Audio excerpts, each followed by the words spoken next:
سور پھونکی جائے گی. ہوگا یہ کہ ایک وقت آئے گا اس کا جب دنیا اینڈ ہونے والی، ختم ہونے والی ہے. جو کیا تھا اس کی وجہ بتانا ہے، اور جب وجہ کچھ نہ ہوگی حکم آ جائے گا کہ انہیں اوندھے منہ کھینچ کر کے دوزخ کی طرف لے جائیں. یہ قیامت کے دن ہو رہا ہے. اب یہاں پر ایک دوسری شفاعت ہے میرے آقا صلی اللہ علیہ وسلم. اب یہ جو شفاعت ہے یہ خاص امت محمدیہ کے لیے. ایک شفاعت حضور نے فرمائی سارے انسانوں کا حساب شروع ہو جائے. جب حساب شروع ہو گیا تو رب حضور صلی اللہ تعالیٰ علیہ وسلم پھر سجدہ کرتے ہیں اللہ کی بارگاہ میں. اللہ فرماتا ہے محبوب سر اٹھائیں، پوچھیں آپ کو دیا جائے گا. حضور عرض کرتے ہیں مولا میری امت کی بخشش آسان فرما دے، میری امت کا حساب آسان فرما دے. اب حضور کو اختیار دیا جائے گا. حضور کی یہ بھولی بھالی امت جہاں جہاں ہوگی حضور صلی اللہ علیہ وسلم فرماتے ہیں میں ان کو دور سے پہچان رہا ہوں گا. دیکھو میرے عزیزو، بھرا مجمع ہے، کتنی امتیں ہیں. ایک صحابی نے پوچھا یا رسول اللہ ہم کو آپ قیامت میں پہچانیں گے؟ حضور نے فرمایا یقیناً پہچانوں گا. کیسے؟ حضور فرماتے ہیں زندگی میں تم جو وضو کرتے تھے، یہ جو اعضائے وضو ہیں چہرہ اور ہاتھ، حضور فرماتے ہیں قیامت کے دن یہ سورج کی طرح چمک رہے ہوں گے، اور اسی چمک سے میں پہچان لوں گا یہ میری امت ہے. جس کے ہاتھ چہرے چمک رہے ہوں. جو وضو ہی نہیں کرتا اس کا کیا چمکے گا؟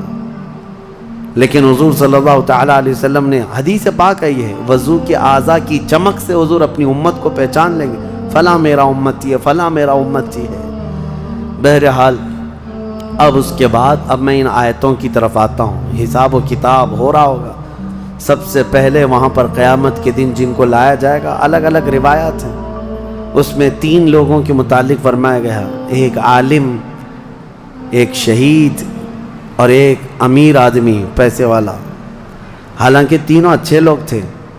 دنیا میں یہ جو امیر تھا بہت پیسہ بانٹتا تھا، اور یہ قاری قرآن تلاوت اچھی کرتا تھا، اور یہ شہید تو جنگ میں شہید ہوا تھا لڑ کر کے. تینوں کا حساب ہو رہا ہوگا. سب سے پہلے رب تبارک و تعالیٰ اس قاری قرآن کو بلائے گا. بتا تو قرآن کیوں پڑھتا تھا؟ وہ کہے گا میں نے تجھے اچھی آواز دی تھی، اچھی آواز دی تھی، تو نے اس آواز کا کیا کیا؟ وہ کہتا ہے میں قرآن پڑھتا تھا بہترین انداز میں. رب تعالیٰ فرماتا ہے تو اس لیے پڑھتا تھا کہ لوگ تیری آواز کی تعریف کریں. کیا آواز ہے؟ اور لوگوں نے تعریف کر دیا. دنیا میں تجھے تیرا بدلہ مل گیا، یہاں قیامت میں کچھ نہیں. جاؤ جہنم میں. مالدار آئے گا، اس سے رب تعالیٰ فرمائے میں نے تجھے بہت مال دیا تھا، کیا کیا؟ کہے گا رب تعالیٰ میں نے غریبوں میں تقسیم کیا ہے، بہت خیرات کیا ہے. اللہ کریم فرماتا ہے کہ تو نے تو یہ نیت سے تقسیم کیا تھا نا کہ لوگ تجھے دیالو کہیں، سخی کہیں، تیری مال کی تعریف کریں. تو لوگوں نے تو وہ تعریف کر دی. دنیا میں جو تجھے ملنا تھا وہ مل گیا، تیری خواہش ہو گئی، یہاں کچھ نہیں. اسے بھی فرمایا جائے گا دوزخ میں ڈال دو. تیسرا جو شہید ہے اس کے لیے بھی رب تعالیٰ فرماتا ہے میں نے تجھے جوانی دی تھی، کیا کیا؟ کہا اے اللہ میں لڑتا رہا کافروں کے مقابل میں اور اپنی جان دے دیا. فرماتا ہے رب تعالیٰ کہ تو یہ سوچتا تھا نا کہ لوگ تیری بہادری کی تعریف کریں، لوگ تجھے بطل جلیل کہیں، مجاہد کہیں. تو یہ لوگوں کی تعریف سننے کے لیے کرتا رہا. اگر تیری یہی خواہش تھی اور لوگوں نے تیری تعریف دنیا میں بہت کر دی، اب یہاں تیرا کچھ نہیں ہے، اسے بھی دوزخ میں بھیج دیا جائے. یہ ریاکاری ہے. یہ پہلا حساب جن لوگوں کا ہونے والا ہے. یہ 3 لوگوں کے بارے میں حدیث پاک میں ہے. پھر میرے آقا صلی اللہ علیہ وسلم فرماتے ہیں قیامت کے میدان سے اس وقت تک کوئی پیر ہٹا نہیں سکتا جب تک اللہ 5 سوالات نہ کر لے. ان میں سے پہلا سوال یہی ہے کہ اللہ فرمائے گا میں نے تجھے جوانی دی تھی، تو نے کہاں خرچہ کیا؟ یہ ہر ایک کو بتانا پڑے گا، ہر ایک کو بتانا پڑے گا. اب آپ اپنی اپنی تیاری کر لو کہ کہاں کہاں خرچہ کیا، اللہ کو مجھے بتانا ہے.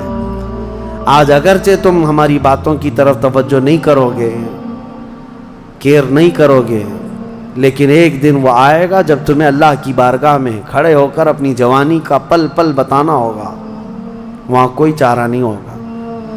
وہی اب آیت کریمہ ہے وسیق الذین کفروا الی جہنم زمرا حتی اذا جاؤوها فتحت ابوابها وقال لهم خزنتها، کافروں کی جماعت کو فرشتے کھینچتے ہوئے دوزخ کی طرف لائیں گے۔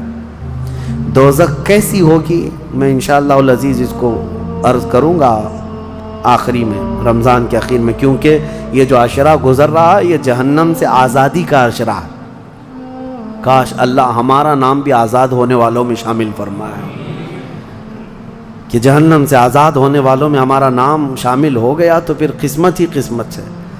جب لایا جائے گا دوزخ کے کنارے جماعت کی جماعتیں آ رہی ہوں گی، جماعت یہاں پر اللہ نے فرمایا زمرہ یعنی بہت کثیر تعداد میں جماعت کو کھینچ کر کے لایا جائے گا، پھر دوزخ کے دروازے کھول دیے جائیں گے، فتحت ابوابها، دروازے کھول دیے جائیں، وقال لهم خزنتها، اور جو دربان ہے دوزخ کے دروازے پر حضرت مالک، وہ فرشتے ہیں بڑے سخت قسم کے فرشتے ہیں، وہ ان سے پوچھیں گے، جو جماعت دوزخ میں ڈالے جانے کے لیے لائی جا رہی ہوگی ان کو پہلے پوچھیں گے الم یأتکم رسل منکم یتلون علیکم آیات ربکم وینذرونکم لقاء یومکم ھذا، اے لوگو کیا تمہارے پاس اللہ کا کوئی رسول نہیں آیا تھا؟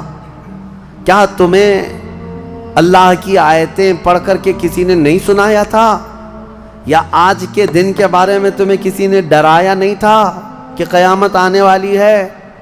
یہ دوزخ کا فرشتہ لوگوں سے پوچھے گا، قرآن میں اللہ فرماتا ہے، تو لوگ کیا کہیں گے؟ قالوا بلا ولکن حقت کلمۃ العذاب، وہ کہیں گے ہاں کیوں نہیں آئے تو تھے لیکن ہم جھٹلا دیے تھے، نبیوں کے پیچھے نہیں چلے، قیامت کے دن پر یقین نہیں رکھے، اور عذاب ہمارے اوپر واجب ہو گیا، ہم جا رہے ہیں۔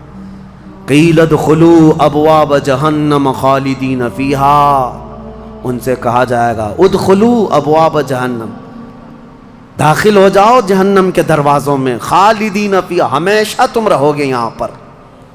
یہ کافروں کے لیے ایسی آواز آئے گی کہ وہ چیخ مارتے ہوئے دوزخ میں کود رہے ہوں گے۔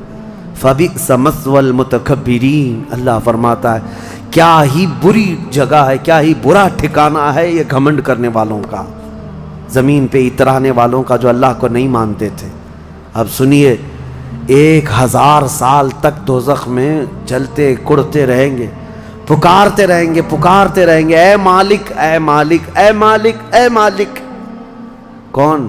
جو دربان دوزخ ہے، دربان ہے دوزخ کے دروازے کا، وہ 1000 سال کے بعد سن کر کے پوچھیں گے کیا بات ہے تمہاری، کیا چاہتے ہو؟ کفار و مشرکین کہیں گے کہ ہماری بات کرا دے اللہ سے، ہماری بات کرا دے اللہ سے کہ کچھ ہم پر بھی رحم ہو جائے۔ حضرت مالک کہتے ہیں خدا قہار ہے غضب پر، خدا قہار ہے غضب پر، اللہ کریم کی بارگاہ میں بات کرنے کی بڑے بڑے فرشتوں کی ہمت نہیں ہے، کہیں گے ابھی نہیں میں بات کرا پاؤں گا، پھر وہ 1000 سال اور عذاب میں جلتے رہیں گے، چیختے رہیں گے۔ دوسرے 1000 سال کے بعد حضرت مالک پوچھیں گے کیا بات ہے؟ جہنمی کہیں گے کہ اے مالک تو ہماری بات کرا دے اللہ سے۔ آپ کی بار حضرت مالک کہتے میں ہمت کرتا ہوں، اللہ قدیر و جبار کی بارگاہ میں عرض کرتے مولا جتنے بھی دوزخ میں جا چکے وہ تجھے فریاد کر رہے ہیں، وہ تجھ سے بات کرنا چاہتے ہیں۔ اب رب تعالیٰ کی طرف سے جواب آتا ہے حضرت مالک کو، اے مالک ان دوزخیوں سے کہہ دو کہ آج کے بعد رب تبارک و تعالیٰ نہ ان کی طرف نظر فرمائے گا نہ کلام کرے